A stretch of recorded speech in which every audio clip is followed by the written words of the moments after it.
Sudut. Nama saya Dewi dan teman saya Faisal. Hari ini kita akan ngobrol tentang sebuah program besar dari pemerintah MBG. Bergizi apakah ini menyelamatkan generasi atau beban anggaran?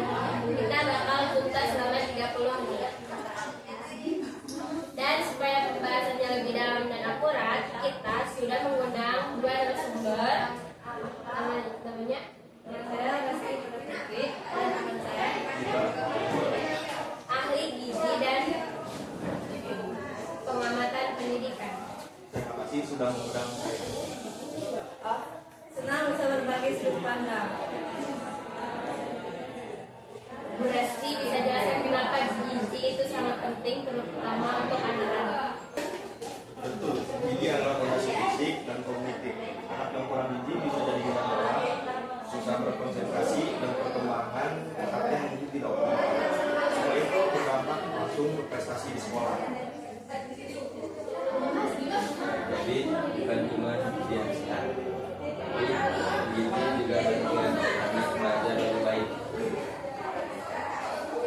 Betul, kalau tubuh dan otak didukung dengan nutrisi yang tepat, karbohidrat, protein, vitamin, mineral, potensi belajar meningkat dan juga mencegah penyakit kronis di masa depan. Oke, sekarang kita berbicara MBG. Pak Dika, apa sebenarnya MBG itu? MBG adalah program pemerintah untuk menyediakan makanan bergizi secara gratis atau sangat terjangkau pada kelompok yang rentan, lalu sampai SMA, ibu hamil, ibu menyusui, dan balita. Tujuannya sama strategis, bukan cuma mencegah kekurangan gizi, tapi juga menurunkan stunting dan meningkatkan sumber daya manusia jangka panjang. Jadi ini bukan sekedar bagi-bagi makanan, tapi investasi jangka panjang. Sekali.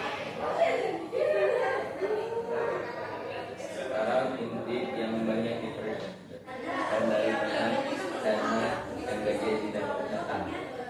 Sumber utamanya adalah APBN, anggaran pendapatan dan belanja negara, dan sebagian dari APBD anggaran daerah. Dana pendidikan kadang dialihkan sebagai bentuk perawatan MBG ketika gizi dianggap urgensi nasional.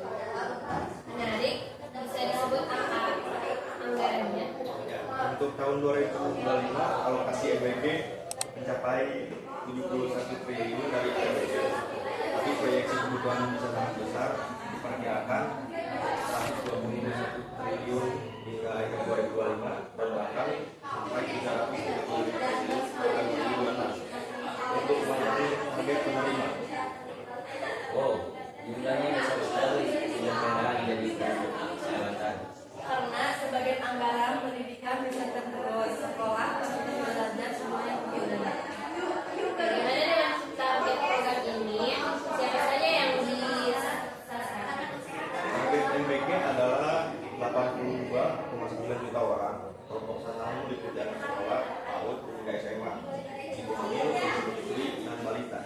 Namun realisasinya belum sepenuhnya sesuai target. April 2025 baru sekitar 3,2 juta penerima yang tercatat aktif, dan realisasi belanja program mencapai 2,3 triliun. Selain itu, untuk distribusi makanan digunakan SPPG, yaitu dapur khusus pemenuhan gizi. Data terakhir ada 5.885.000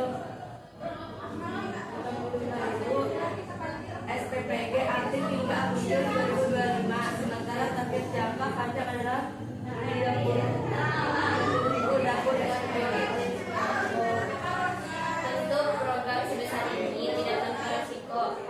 Pak Dika, apa saja tantangan utama MBG?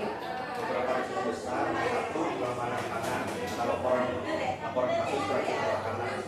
Dua, pengawasan dapur SPPG, perlu jaminan higienitas, sanitasi, dan kontrol kualitas makanan. Tiga, logistik, mendistribusikan makanan bergizi ke banyak sekali titik termasuk daerah terpencil sangat sulit. Empat, sustainabilitas anggaran, residual anggaran sangat besar. Dari sudut pendidikan, kalau anggaran pendidikan pendidikan terus dialihkan, bisa menghambat pembangunan fasilitas sekolah dan prestasi jangka panjang di pendidikan. Jadi ada dilema sekali ya, saya biji bolo, saya menjaga kualitas pendidikan. Baik, sekarang bagaimana sebagai Bapak sebagai agar MBG bisa berkelanjutan dan tidak mengorbankan pendidikan? Menurut saya harus ada anggaran khusus untuk MBG yang tidak selalu menumpang di pos pendidikan.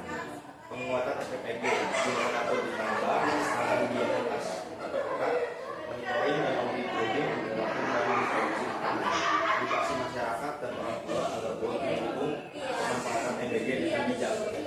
Dari sisi pendidikan, pemerintah daerah bisa mengalokasikan sebagian APBD kesehatan bahwa pendidikan tidak dikorbankan. Libatkan sekolah dan orang tua dalam operasional MBG, misal sekolah jadi pusat distribusi atau bahkan dapur lokal.